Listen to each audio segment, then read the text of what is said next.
Some days, getting out of bed is a mission. Some days it takes every ounce of me to do normal everyday activities. There were times when I was not sure if I could go on anymore, and the things that used to make me happy no longer did so. I started this project knowing that I could not be the only one in the world that felt like this. I knew I couldn't be the only one that was bogged down by the soul-crushing defeat that comes with being branded as mentally ill. So often are the young and mentally ill cast aside as crazy. I wanted to be able to prove them wrong. I also knew that there had to be other women, college-age women, going through the same thing, thinking they were alone too. This is the story of those women and how they are rising above defeat. I was first diagnosed with a mental illness when I was a sophomore in high school. That was really kind of freaky at the point. I didn't really even understand what mental illness was, so it was kind of just like a label for what was going on for me.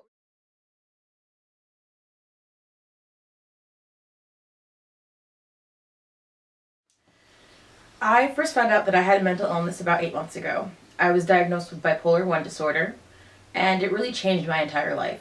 Growing up, I thought that my personality was just who I was, but I soon learned that after being on medication that that's not who I was, but it was an effect of the mental illness. I was very aggressive, I was very angry. I would have these extreme ups and these extreme lows where I would be very euphoric 1 minute and want to kill myself the next.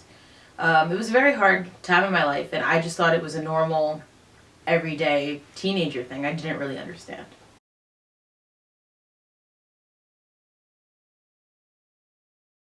I was never officially diagnosed with mental illness, but I kind of realized it when I was a junior in high school.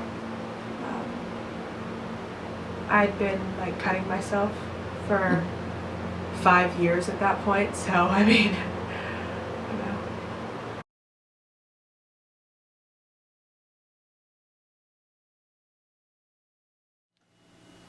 I was 19 years old when I was first diagnosed with mental illness. I was diagnosed with moderate depression, anxiety, and body disorders.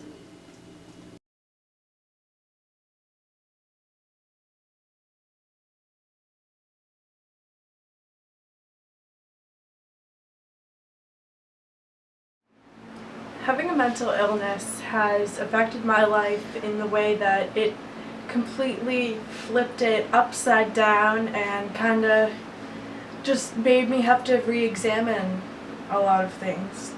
Starting when I was like 15, I guess, when I got the diagnosis, like I was pulled out of school to go to treatment just because I was so destructive at that point and so addicted to the bulimic behaviors. So that was like, everyone knows now. So I kind of like left school, went to that, and then I came back and nothing was ever the same.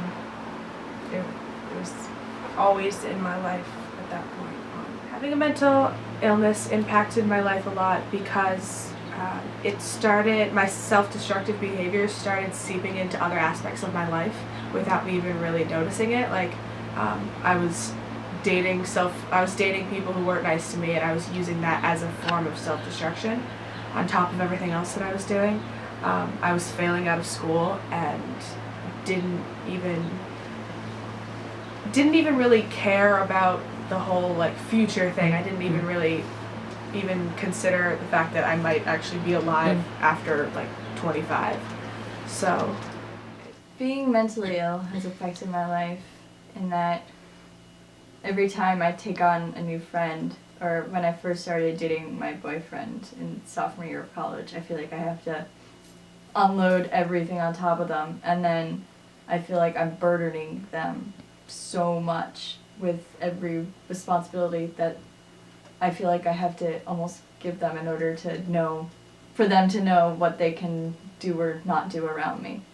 And luckily it's been working out okay for some people, but in the long run, you lose a lot of people who can't handle the amount that you put on them or the restrictions that you have to give.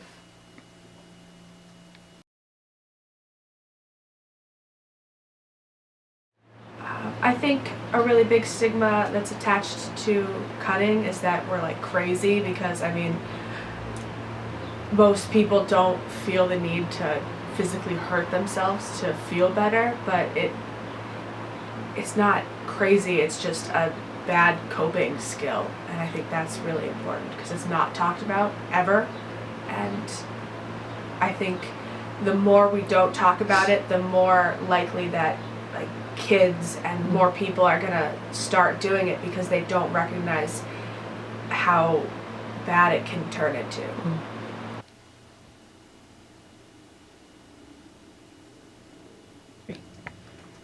I feel like stigmas that are attached to my mental illness, specifically body images, are that people feel that I view everyone else in a different light, when in reality it's all about how I view myself. I see people for who they are. I think everyone is beautiful, but myself, I just don't view myself in a completely different light.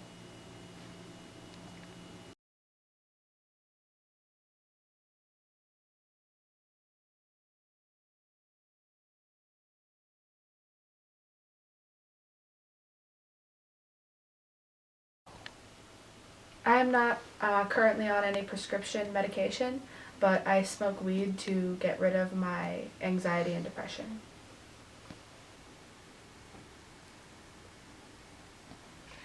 I'm currently taking 3 different types of medication to keep me at a stable pace. I am taking Depakote, Abilify, and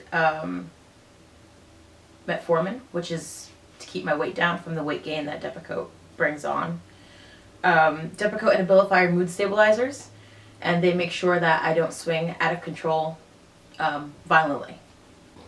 Having a mental illness has affected my college career greatly, because my anxiety has become a lot worse since going away to school, and it got to the point where I was skipping classes or meals because I didn't want to leave my room.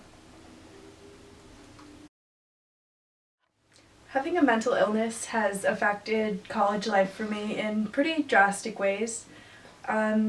Firstly, just the eating disorder, like coming to college, that was kind of triggering, so it was kind of like working my way back up to, the phase of recovery that I was at before. That was one of the obstacles of coming to college.